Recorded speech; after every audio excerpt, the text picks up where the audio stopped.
시편 100편 뭐 전체가 5절밖에 안 됩니다.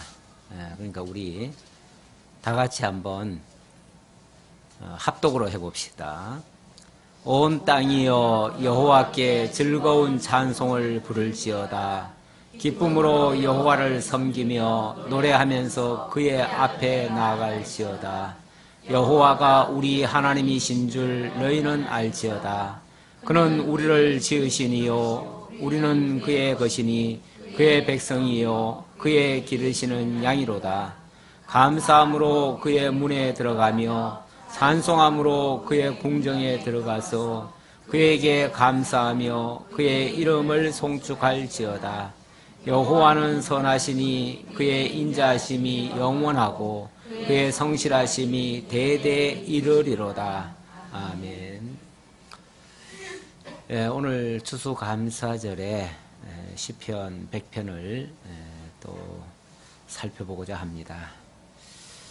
일단 강론의 그 주제를 그에게 감사하며 그의 이름을 송축할지어다. 본문에 있는 말씀 그대로 잡아보았습니다.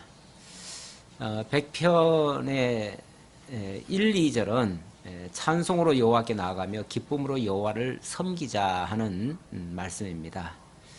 하나님 앞에 우리가 즐겁게 찬송하며 한다는 말은 우리가 좋아하는 일은요 하는 일이 어렵지 않습니다. 힘들지 않습니다. 스포츠 선수들 그렇게 정말 힘들게 일을 하는데 우리가 생각할 때는 얼마나 죽을 고생을 하나 싶지만은 그 사람들 신나서 하는 거예요. 신나서 하고 돈 벌고 얼마나 좋아요. 그 사람들 그렇게 하는 거는요 즐거워서 하는 거기 때문에 우리가 하나님을 섬긴다, 하나님을 찬송한다, 이것도 어렵게 생각하면 한없이 어려운데요. 이거 정말 그 의미를 알고 깨닫고 나면요 너무 좋은 거예요. 너무 좋아서 섬기면 섬길수록 찬송하면 찬송할수록 점점 더 즐거운 거죠. 기왕 하나님 섬기는 거 정말 즐겁게 기쁘게 이렇게 하나님 앞에 나아가면서 하나님을 섬기자 하는 그런 말씀이죠. 그런데 어떻게 그렇게 하나님 앞에 나아갈 수 있을까? 아무나 할 수 없다고 아까 말씀드렸잖아요. 일반인들 보고 그렇게 하라 그러면 죽으면 죽었지 못해요. 이거보다 더 어려운 게 없어요. 그러니까 우리도 하나님 섬기는 게 어렵다면은 그 일반인들과 비슷할 수도 있어요.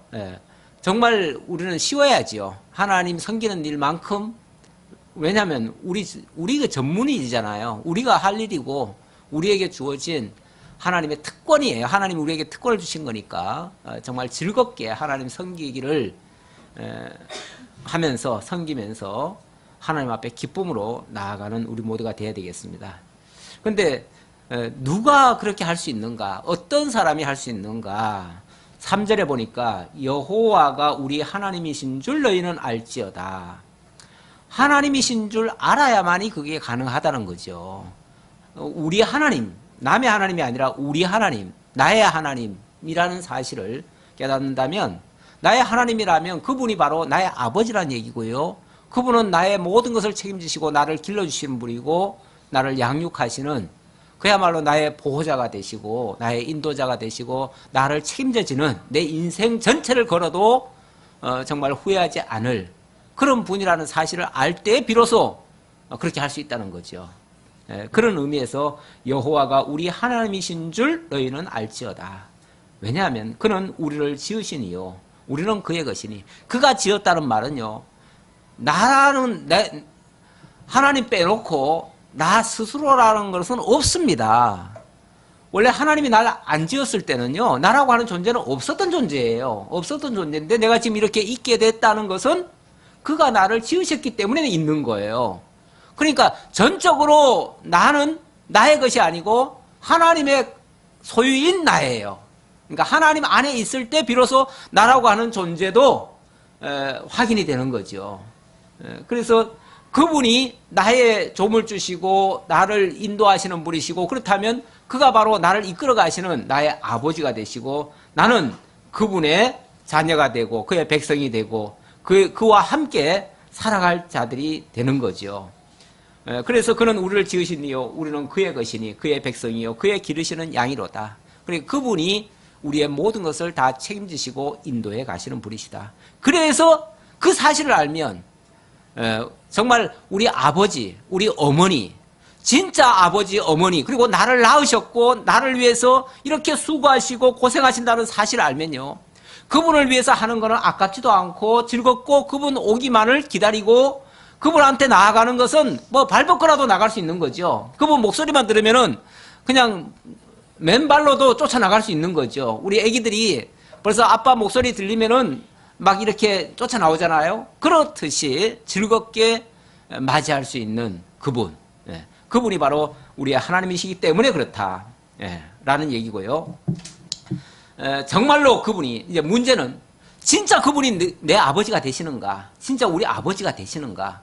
그렇다면 우리가 하는 이 일이 헛수고가 되지 아니하고 정말 보람되고 가치 있고 정말 소중한, 오늘 오전에 말씀대로 빈자에서 말씀드리자면 그가 정말 우리의 보물이시고 보화이시고 나의 모든 것을 다 걸만한 그런 분이신가. 그게 이제 믿어져야 되는 거죠. 그게 확인이 돼야 되죠. 무슨 근거로, 무슨 이유로 우리가 그렇게 할 수 있는가. 4절에 보니까 감사함으로 그의 문에 들어가며 찬송함으로 그의 궁정에 들어가서 그에게 감사하며 그의 이름을 송축할지어다. 자, 그래서 그분은 이제 알고 나면 너무 감사한 거예요. 이제 감사로 이제 마무리 짓자는 거예요. 선하시고 성실하심으로 우리를 영원토록, 대대라는 말은 영원토록이에요.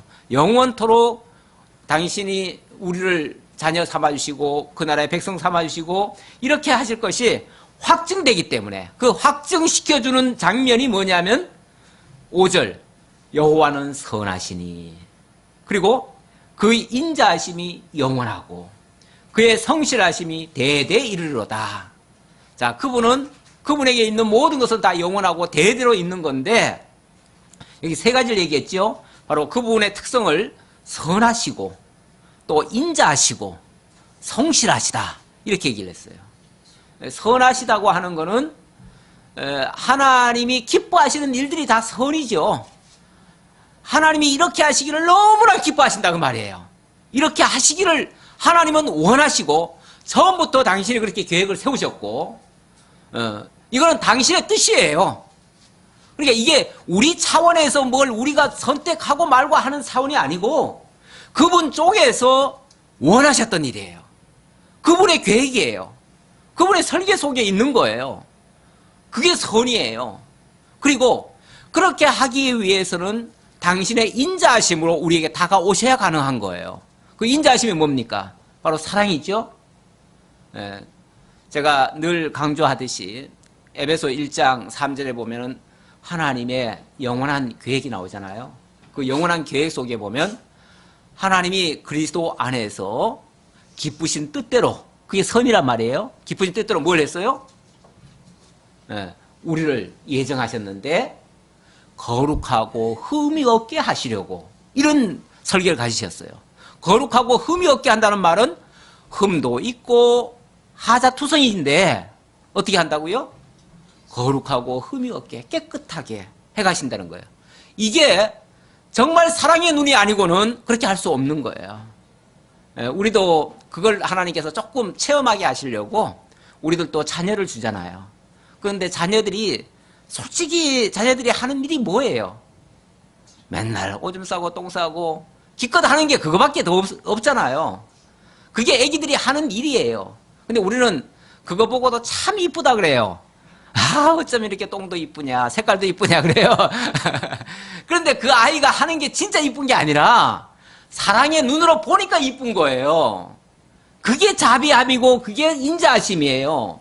하나님이 우리를 보실 때 당신의 택한 백성이니까 그렇게 이쁘게 보인다 그 말이에요. 그렇게 이쁘게 보이고, 이렇게 하나님이 당신의 뜻을 그렇게 정해놓았고 그걸 사랑의 눈으로 감싸서 보시고, 그리고 이것을 성실하심, 그 다음에 성실이잖아요. 성실이라는 건 뭐냐면 하나님이 그렇게 계획 세우는 것을 조금도 후회하지 않고 어떤 경우에도 취소하지 않고 그렇게 당신이 정한 것을 끝까지 완성해 가신다는 거예요. 완성해 가니까 어떻게 해요? 결과적으로 우리는 확증이 돼버리는 거예요. 하나님의 자녀로, 하나님의 사랑의 대상으로, 하나님과 더불어 영원히 함께 거할 그 백성이 되는 거예요. 그러니까 이거를 확인한 이후에 어찌 우리가 감사하지 않을 수가 있냐 그 말이죠. 그래서 감사와 찬송, 그래서 이 세 번째 단락은 감사함으로 그의 문에 들어가며 찬송함으로 그의 궁정에 들어간다 그 말이잖아요. 그래서 우리에게서 정말 끊을 수 없는 감사함, 그리고 찬송, 이것밖에 우리가 할 게 없어요 이제부터. 그래서 이거는 억지로 하라는 게 아니고요, 그래야 복 받는다가 아니고 진짜 우리가 복을 받았기 때문에 이제는 감사함으로 갈 수밖에 없다는 거고, 찬송이 끊어질 수가 없다는 거예요 우리 삶 속에. 그래서 모든 일이라고 하는 거는 오늘 5절에도 말씀드렸듯이 이러한 하나님의 궁극적인 목표점에 이르게 하시려고 우리를 그쪽으로 다 이끌어 가시는 과정이니까, 우리가 순간순간이 볼 때는 불만스러운 게 꽤 많아요. 꽤 많은데 이걸 통해서 합력하여 선을 이루고 하나님의 궁극적 성실하심에 이르도록 만드신다 그 말이에요. 그러니까 우리가 감사하고 찬송하지 않을 수 없다. 우리 성리로 교회 성도들, 이러한 하나님의 그 크신 계획, 그리고 그것을 이루어 가시는 경륜, 그 속에 우리가 지금 참여하고 있습니다. 한마디로 복 받은 거예요. 그 복에 참여한 우리들의 삶 속에서 찬송과 기쁨, 즐거움으로 그분 앞에 나아가지 아니하고 그분과 더불어 기뻐하지 않는다면 우리가 삶으로 고백하지 않는 삶이에요. 그러니까 우리가 늘 그 감사함으로, 기쁨으로 찬송하면서 하나님께 영광 돌리면서 이렇게 살아가시는 우리 성도로 교회 다 되시기를 진심으로 기원하면서 말씀 마치겠습니다. 아버지 하나님 감사합니다. 우리 하나님, 우리를 너무나 사랑하시기에 오늘도 변함없이 우리를 진리 가운데로 인도하시고 하나님을 깨달아 알고 나서 하나님의 크신 언약의 경륜 속에 우리가 참여되었다는 사실을 기억하며 감사와 찬송으로 영광 돌리는 우리의 삶이 되게 하옵소서. 나머지 순서도 주님께서 지켜주시기를 간절히 바라옵고 예수님의 이름으로 기도하옵나이다. 아멘.